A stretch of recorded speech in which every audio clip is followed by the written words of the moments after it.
ज़माना असांजो कबीलो पुठो खून नाक जी कंहिंसां शिकायत ना हिकिड़ो सैयद हो जंहिंजी हिकिड़ो बिलावल हो जंहिंजी पुॼाणी ना हिकिड़ो सैयद आहे जंहिंजी पुॼाणी ना जीअं साईं जीएम सैयद जीअं शहीद बाबा बशीर खान कुरैशी मुंहिंजे रेबर जिन साईं जीएम सैयद जी 119 सालगिरह जो सभिनी कारकुननि खे साफ़िन खे भाइरनि खे भेनरुनि खे मुबारक ॾियां थो मानवारा भाइरो अॼु पंहिंजे उन रेबर जे जनम ॾींहं ते सालगिरह करे रहिया आहियूं जंहिं समूरी दुनिया में माण्हुनि खे आलमी इंसानियत जो सबक़ ऐं पैगाम ॾिनो जंहिं चयो त तरक़ी बनी आदम प्यार मोहबत अमुन खां सिवा ऐं दुनिया जो अमुन नथो थी सघे उन लाइ साईं जीएम सैयद अदम तशद्दुद जी वाट ॾिनी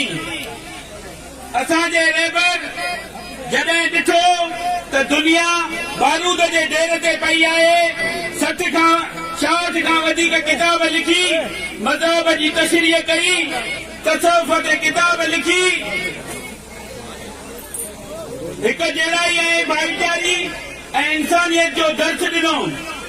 साईं किताब में लिखी सिंध जी तारीख़ जी ॼाण ॾिनी सैयद सेखारियो त माशरो नफ़रत सां न वेर सां न पर मोहबत सां ऐं सचाईअ सां तब्दील ऐं बहितर करे सघिजे थो असां अॼु बि पंहिंजे रेबर जे कोयल जी करे रहिया आहियूं था ऐं पंहिंजी धरतीअ सां मोहबत करियूं था ऐं उन धरतीअ सां मोहबत करण जे ॾोह में केतिरियूं ई तकलीफ़ूं जेलनि में बंदि कयो हलाया केस हलाया पर शहीद बाबा ऐं बशीर खान ऐं चाचू मक़सूद खान जी शहादत खां पोइ अॼु बि साबित क़दमी सां पंहिंजे कारकुननि ऐं बाबा जे आशिकनि ऐं सन ऐं साईंअ जे आशिकनि सां गॾु बीठो आहियां भाइरो